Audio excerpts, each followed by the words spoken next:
Ça y est, c'est l'été. La Bonne Cage entame sa seconde saison.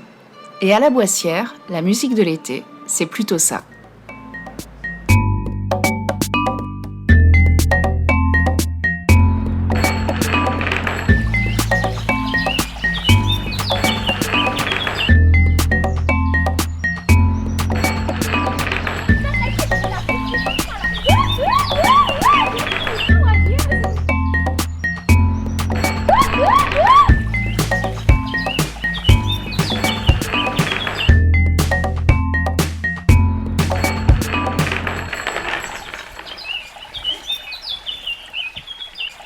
On a décidé de commencer cette saison en vous parlant de l'histoire de la Boissière.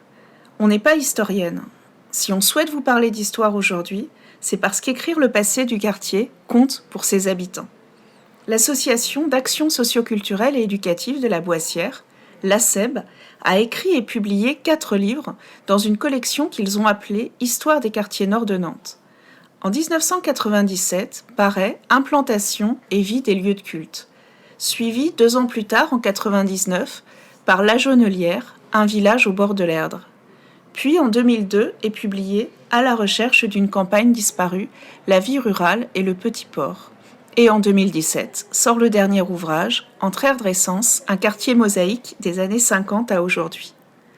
Dans cet épisode, on veut chercher à comprendre les raisons de cet attachement au quartier. Nous souhaitons aussi, dans une perspective qu'on pourrait dire plus idéologique, manifester notre propre attachement aux anonymes de l'histoire, comme l'écrivent Alain Croix, Thierry Guidet, Gwenaël Guillaume et Didier Guivarch dans les premières pages de leur histoire populaire de Nantes. Il faut aussi rendre justice à l'attention portée aux individus, ceux du peuple autant que d'autres, par une historienne exceptionnelle comme Arlette Farge. Une histoire du peuple était bien la suite logique de l'attention portée aux plus humbles, et non plus seulement aux puissants, par toute une génération d'historiens qui se reconnaissaient plus ou moins dans ce qu'on a appelé dans le monde savant l'école des annales. Encore fallait-il assumer l'engagement idéologique et social qu'impliquait, en apparence du moins, le travail sur le peuple dans une société. Et plus encore un monde universitaire, moins ouvert aux engagements que dans le passé. Idéologie, oui, il y a, mais elle est dans la volonté de s'intéresser à ce que l'écrivain Pierre Michon appelle les vies minuscules. Autre manière de désigner ce que nous appelions autrefois les anonymes de l'histoire. Minuscules, anonymes, on sent bien là la difficulté parfois extrême du sujet. Le peuple n'écrit pas ou quasiment pas avant le XIXe siècle. Le peuple ne parle qu'à travers la transcription parfois formatée de documents comme les interrogatoires de justice.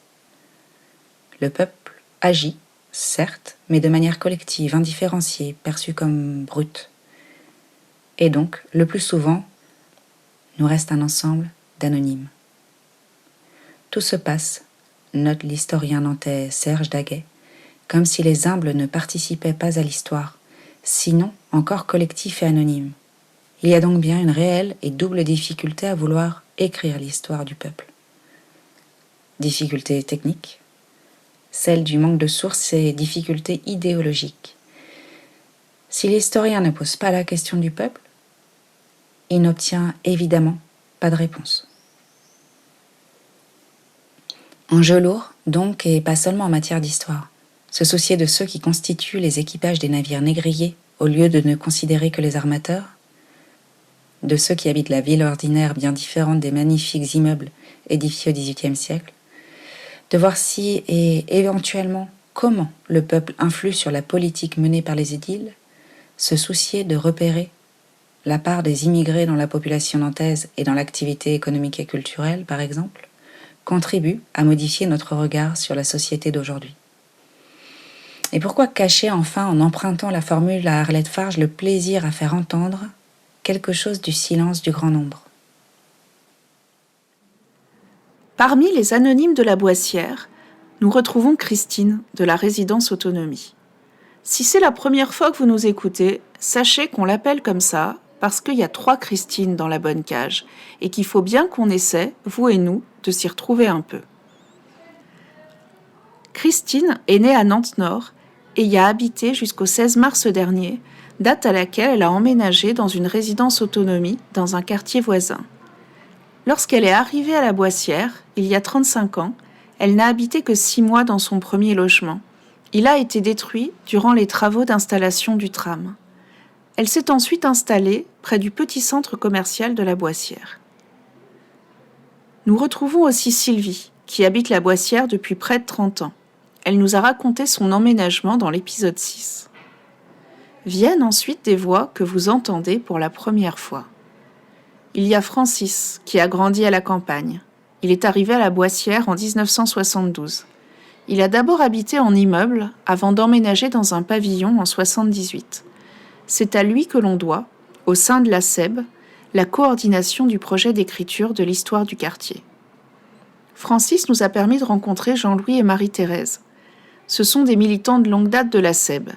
Ils sont arrivés de La Baule en 1979 et ont emménagé dans un appartement au cœur du quartier qu'ils occupent toujours aujourd'hui. Catherine a emménagé enfant à la Boissière dans les années 60, dans une maison située à côté de l'église Saint-Dominique. Nous l'avons rencontrée lors d'une promenade organisée il y a quelques jours par le centre socio-culturel qu'elle fréquente depuis son enfance. Durant cette balade, nous avons aussi rencontré Christine. Venue de la région parisienne, elle a emménagé dans le quartier cet automne lorsqu'elle a pris sa retraite. Vous comptez bien, il s'agit de notre 4e Christine, qui sera donc désormais connue sous le nom de Christine des Balades.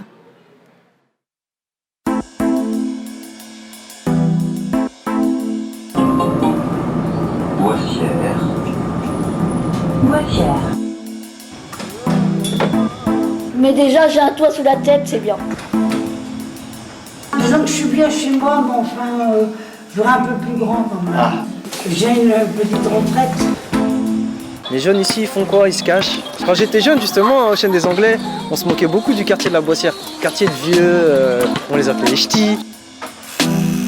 Parce que Nantes, c'est quand même pas Marseille, faut pas raconter l'histoire.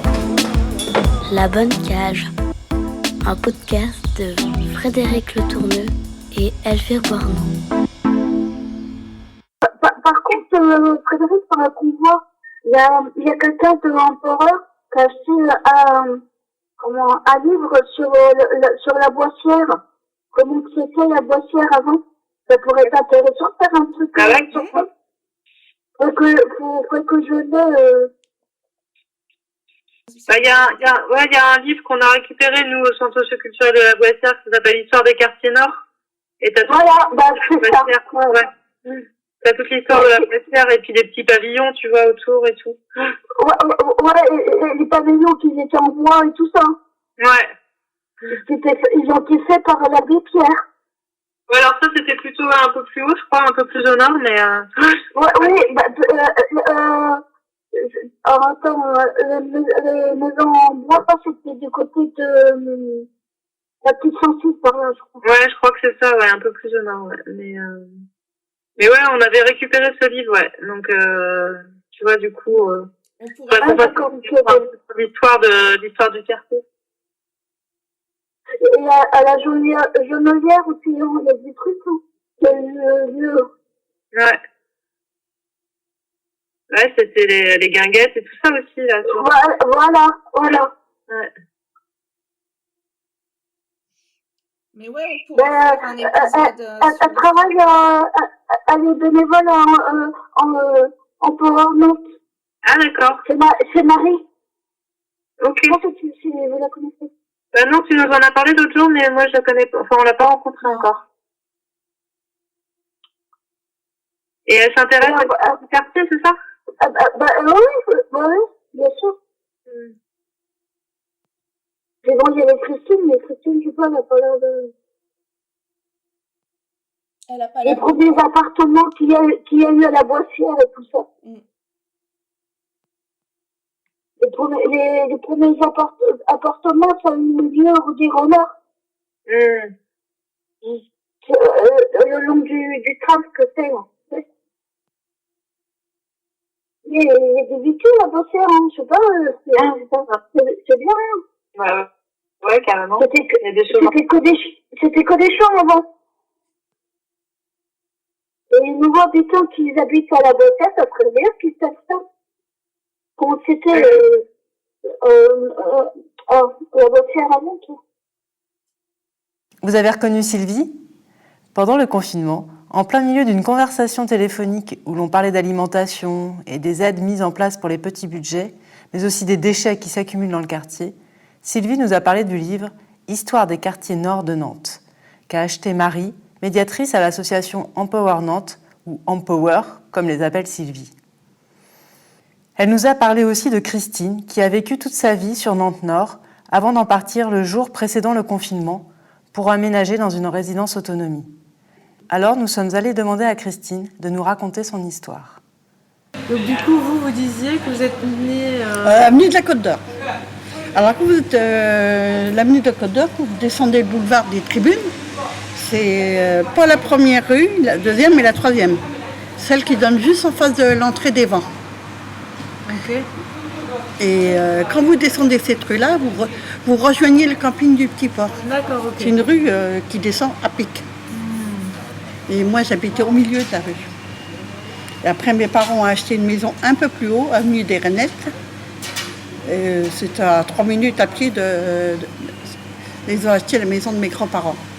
D'accord, donc vous avez vécu votre enfance plutôt dans une maison à Petit Port et après... Après, je suis partie au bout des pavés, rue de Québec.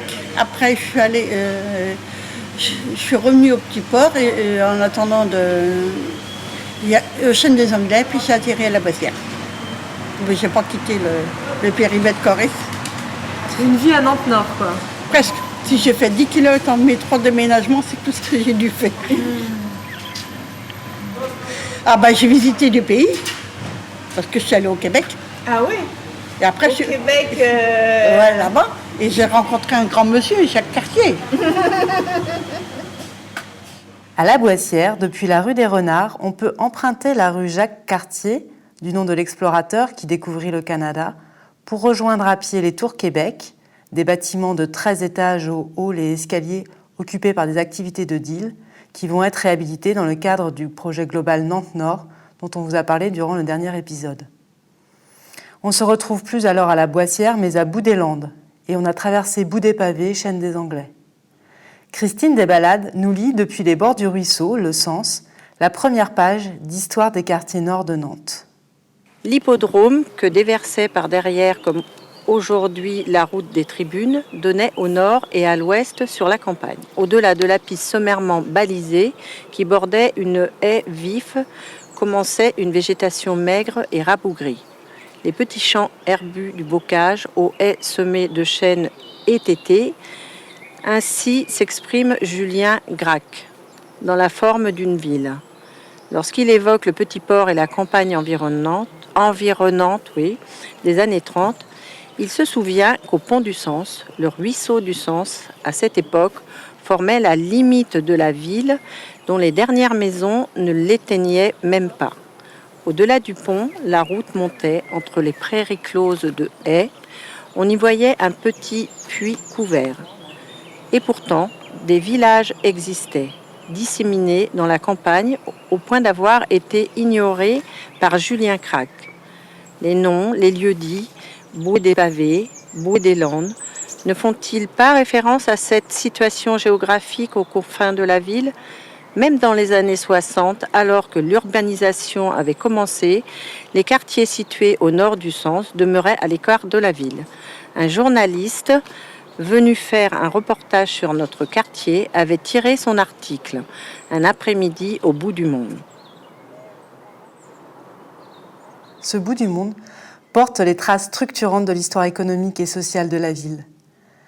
La trajectoire biographique de Christine, de la résidence autonomique, évoque elle aussi le fleuron des industries nantaises. Elle a travaillé chez Lu.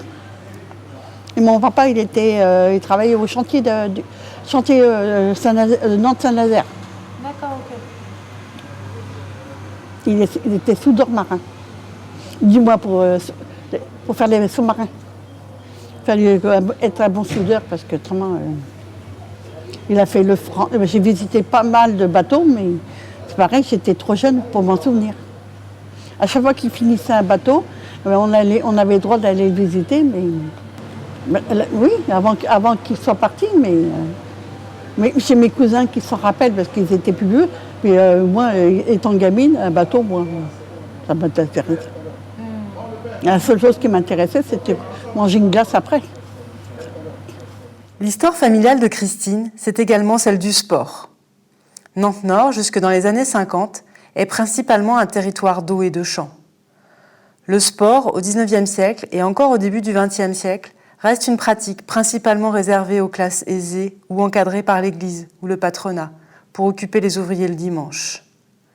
L'oncle de Christine incarne sur le quartier la démocratisation du sport, d'un sport en particulier venu des États-Unis, le basket.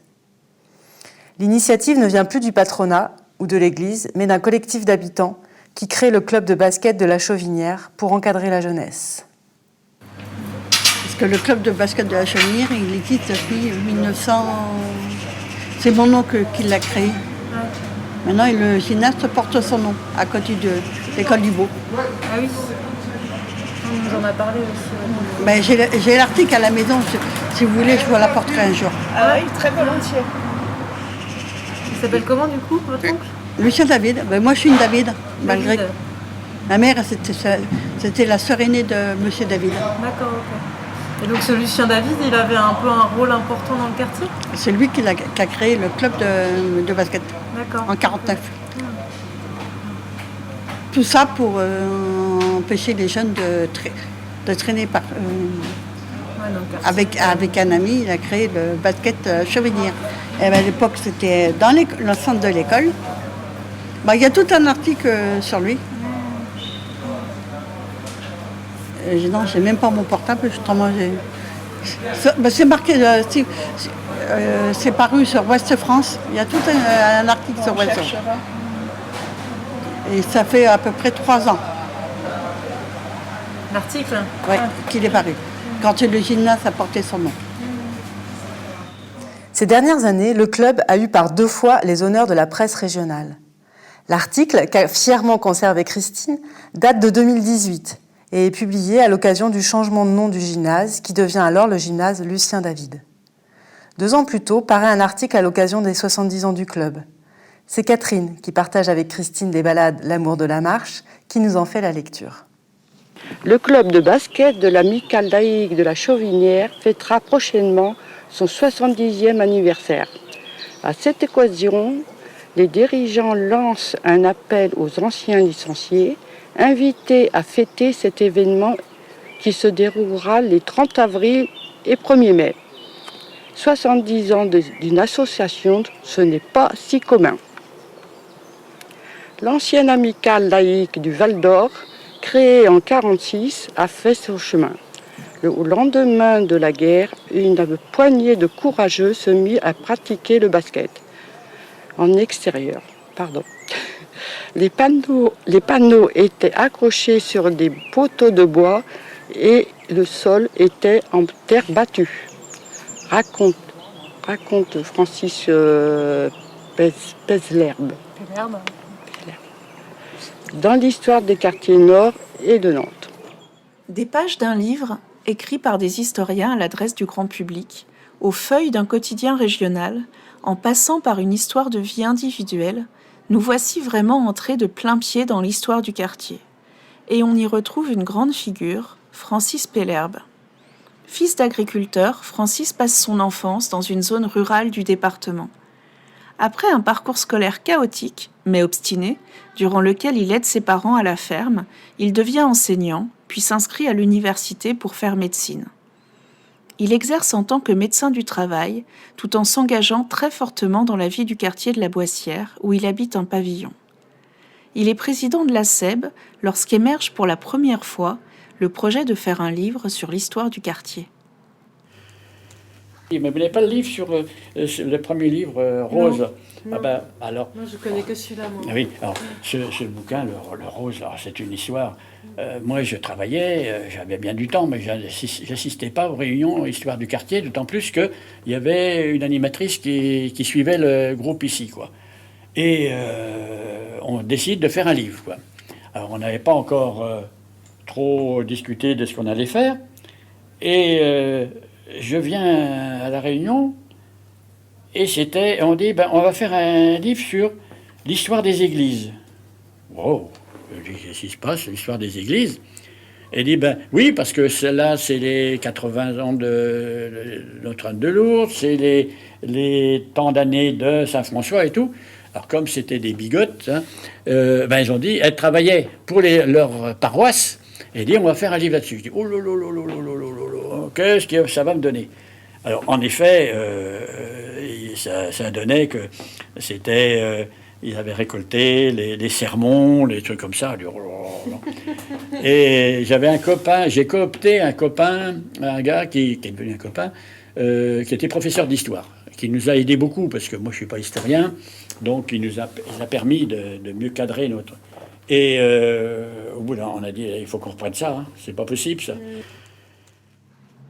Un petit groupe s'organise autour de Francis.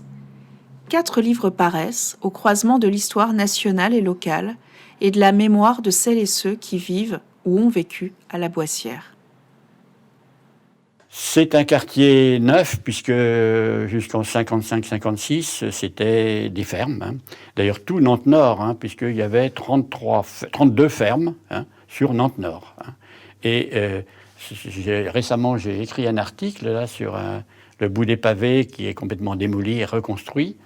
Et j'expliquais que c'était vraiment la zone de transition entre le quartier, entre la ville et la campagne. Et à partir de 55-56, hein, il y a eu besoin de le reloger. Hein. Les gens du centre-ville, certains s'étaient réfugiés hors de la ville. La ville avait été quasi fortement détruite pendant la guerre, le 16 et le 23 septembre 1943. Il y a eu donc des bombardements américains, hein, les Américains qui voulaient détruire le port et qui ont détruit la ville. Hein. Et donc, il y a eu des milliers de personnes qui n'avaient plus de logement. Hein. Donc, après la guerre, il y a eu besoin de reloger. Hein. Et il y a eu une cité provisoire, des baraquements sur le secteur, la chaîne des Anglais, et aussi le besoin de construire. Et c'est la première cité HLM a été construite ici à la Boissière, parce que la ville avait anticipé, avait acheté des terres. Là, il y avait un château à la Boissière, et donc les terres autour de ce château avaient été rachetées, 12 hectares de terre avaient été rachetés par la ville, et le château aussi, qui a été démoli. Hein. Donc là, il y avait des terrains, il y avait besoin de construire, et le ministère du Logement proposait des aides, et c'est comme ça que la Boissière, les premiers logements de la Boissière, c'est rue des Renards, et c'était l'opération Million. C'est-à-dire que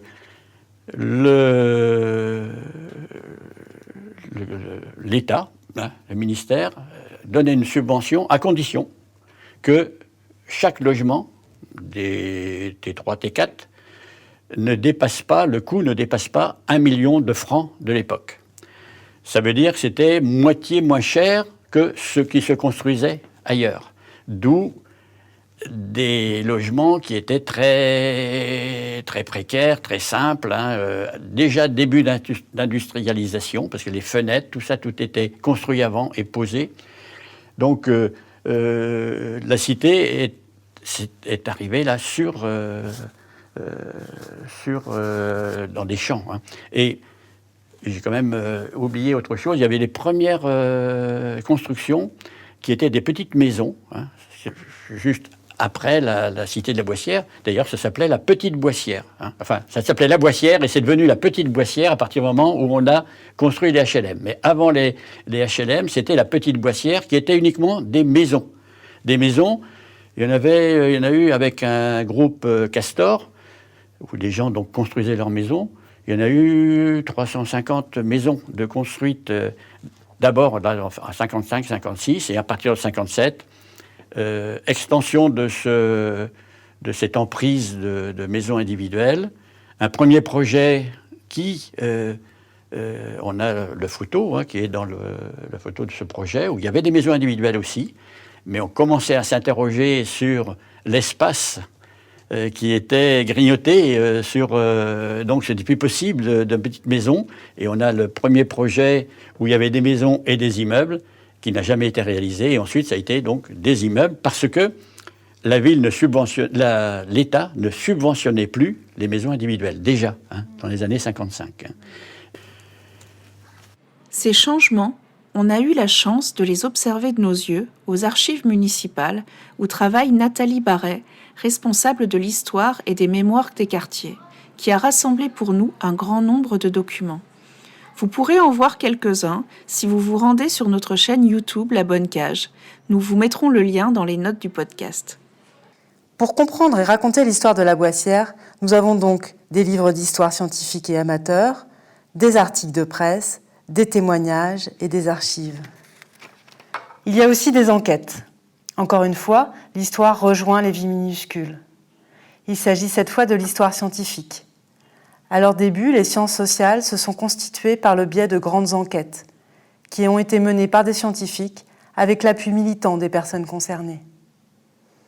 À la Boissière aussi, des habitants se sont engagés pour décrire la réalité sociale du quartier. Ces militants, souvent aussi militants catholiques, mais aussi politiques. Il y en avait un qui a été très actif, il était au PSU. Et donc, ils avaient ce souci ils ont vu cette cité HLM se construire, ils ont dit attention, qu'est-ce qui va se passer puisqu'il va y avoir là une population importante et avec beaucoup d'enfants. Quand vous lisez le livre, il y avait des escaliers, donc 4 étages, il y avait une centaine d'enfants dans un escalier. Donc c'était assez et ils se sont intéressés à cette population en disant mais il faut qu'ils s'intègrent dans le quartier. Donc ils ont fait des enquêtes très tôt. Moi j'ai des preuve du dynamisme. Il y a eu un conseil de quartier créé sur toute la ville de Nantes, mais ça n'a fonctionné que sur notre quartier. Et le conseil de quartier avait fait une enquête sur les besoins. Et moi, j'ai eu la chance de rencontrer le militant qui a été très actif, là. Et il m'a donné ces documents. J'ai toutes le nombre d'enfants et le souhait des gens. Ça date des années, 60... fin des années 60, début des années 70. Dans l'épisode précédent, on vous a raconté qu'on passe beaucoup de temps à sillonner l'espace public pour entrer en contact avec celles et ceux qui vivent ou travaillent à la Boissière. Nos micros sont bien visibles et attirent l'attention. Mais ce n'est pas suffisant pour entrer en contact avec des habitants et des habitantes d'âge et de profils variés. Alors, dès qu'une personne nous accorde un entretien, on lui demande aussitôt si on ne pourrait pas, grâce à elle, entrer en contact avec d'autres gens. Et c'est ainsi que, grâce à Francis, nous avons rencontré Marie-Thérèse et Jean-Louis. À La Baule, où ils habitent un quartier ouvrier, de l'autre côté de la voie de chemin de fer, Jean-Louis peine à trouver du travail à cause de ses activités syndicales. Ils décident alors, en 1979, de déménager à Nantes, à la Boissière, avec leurs 4 enfants. Sur le quartier, ils s'investissent sur tous les fronts, membres d'un parti politique, délégués syndicaux et militants associatifs. Un de leurs premiers souvenirs marquants est le combat pour obtenir des poubelles pour les habitants de la rue des Renards. Quand on est arrivé, nous, il y avait nous, on s'est impliqués tout de suite. On faisait déjà partie de la CLCV à La Baule. Donc, arrivé ici, automatiquement, on s'est intégré au groupe. Et quand on est arrivé, on a fait du porte-à-porte pour savoir les besoins des gens. On a fait des cahiers de revendications. On a fait... Ah oui, ils ont fait du porte-à-porte dans toute la Boissière. Tout. Oui, il y a 1 millier de logements quand même. Je ne sais pas s'il y a 1 millier, mais pas loin. Alors c'était un moyen pour ça a été pour les élus municipaux. On avait engrangé un certain nombre d'informations qui se sont empressés d'utiliser, mais ils n'ont pas renvoyé vers les associations le bénéfice de ce qu'elle avait fait. Donc les associations sont... Voilà. Alors, en faisant du porte-à-porte comme ça, on avait repéré dans les immeubles qui y a rue des Renards, là, les gens étaient envahis par les cafards. Et on avait compris pourquoi. Pendant le week-end, ils n'avaient pas accès aux poubelles. Ah oui, rue des Renards. Donc leur salle de bain, enfin leur cabinet de toilette, était donné dans la cuisine. Hein. C'est comme ça que c'était fait. Et les gens, comme ils ne savaient pas où mettre leurs poubelles, ils mettaient dans leur douche. Alors, et ils étaient envahis de cafards. Alors, on a mené une action. Hein, les gens avaient tendu des fils, ils avaient accroché les ordures accrochées. Il y avait une sono, ça faisait de la musique, tout. Alors, on a fait venir la presse. Alors le but c'était des poubelles pour la rue des Renards. Durant les années 2000, Marie-Thérèse et Jean-Louis sont restés investis sur le plan politique, au parti de gauche Ensemble, et sur le plan syndical avec Retraités Solidaires. Mais ils se sont progressivement retirés des activités associatives du quartier et du centre social. Fin 2017, le bailleur social Nantes Métropole Habitat choisit le quartier de la Boissière pour tester un nouvel équipement domotique qui remplace les interphones traditionnels par un système utilisant les téléphones portables personnels des locataires. Le bailleur choisit 400 logements pour l'expérimentation et, malheureusement pour lui, il choisit la rue dans laquelle habitent précisément Marie-Thérèse et Jean-Louis.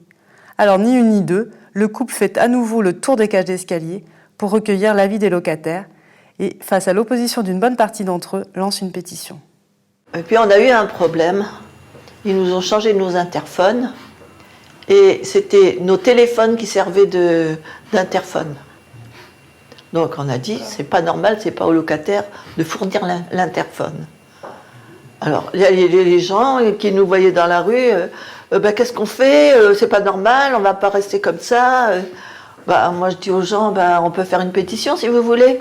Ah oui, c'est une bonne idée, il faut faire une pétition. Alors on a fait une pétition.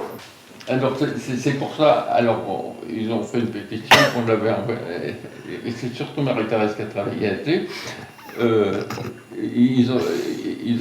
La pétition, ils ont fait signer aux 70% des gens qui ont signé. Les gens qu'on a rencontrés, parce qu'on ne les a pas tous rencontrés, il y en avait, on arrivait chez eux, ils n'étaient pas là. Hein.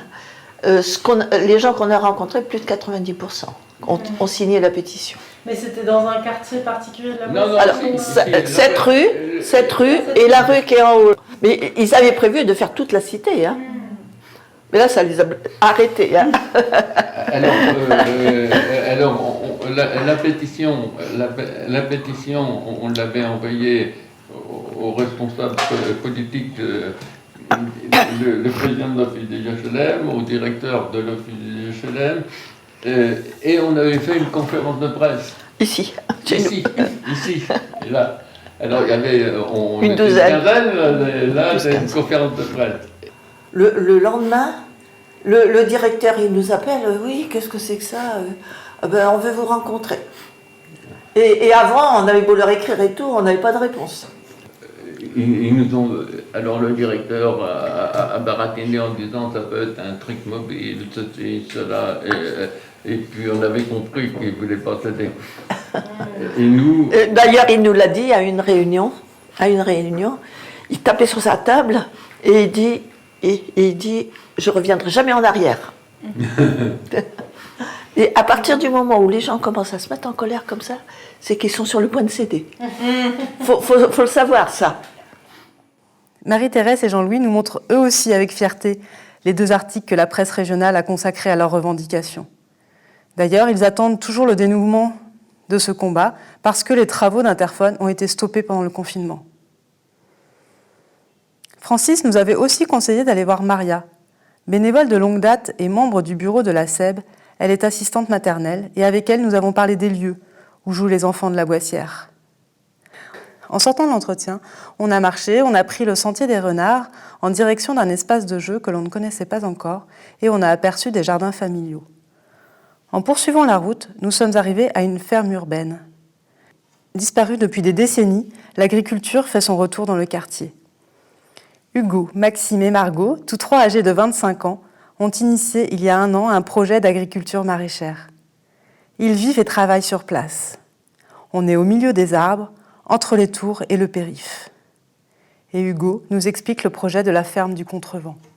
Et l'idée, c'est vous allez expliquer le projet, mais c'est de vendre aussi ou c'est juste en autosuffisance alimentaire? Il y a plusieurs axes de développement du projet. On va peut-être vous expliquer ça petit à petit au fur et à mesure de la visite. Mais il y aura forcément une petite partie un peu vente de maraîchage, du maraîchage, donc vente de produits. Mais c'est pas notre objectif premier. On n'a pas créé ce projet pour alimenter des centaines de familles tout autour de la ferme. On aimerait développer une vision un peu autonomie alimentaire et du coup essayer de faire des formations, de parler là-dessus et montrer aux gens qu'il est possible en fait de se réapproprier son alimentation, de faire pousser sa propre nourriture, même sur des petites surfaces et en ville pour ceux qui ont la chance d'avoir un jardin. Depuis les débuts de notre enquête, on recueille des traces de la mémoire militante du quartier. Ce n'est pas quelque chose qu'on avait perçu d'emblée. Au départ, c'est un militantisme centré sur les conditions d'habitat, puis émerge le souci d'occuper les jeunes. Aujourd'hui, c'est la question de l'alimentation qui nous paraît centrale. Pour en savoir plus, vous pouvez écouter notre épisode 4 et son bonus si ce n'est déjà fait. Fin août, on vous proposera un épisode centré sur les jardiniers, dans lequel vous en apprendrez plus sur le projet de Maxime, Hugo et Margot. Et sur notre chaîne YouTube, vous pouvez d'ores et déjà visiter la serre de la ferme. Dans Histoire populaire de Nantes, Alain Croix et ses collègues rappellent les travaux du sociologue Michel Verret, qui a fondé à Nantes le laboratoire d'études et de recherche sociologique sur la classe ouvrière, le LERSCO. L'Université de Nantes et son département de sociologie, dans lequel Michel Verret a joué un rôle important, se trouvent sur le quartier Nantes-Nord. Ainsi, faire l'histoire du LERSCO serait une autre manière de raconter l'histoire du quartier et plus largement celle des quartiers populaires nantais. Ce sera pour une prochaine fois. Mentionnons aujourd'hui la place accordée par Michel Verret à la rue comme espace habité par la classe ouvrière.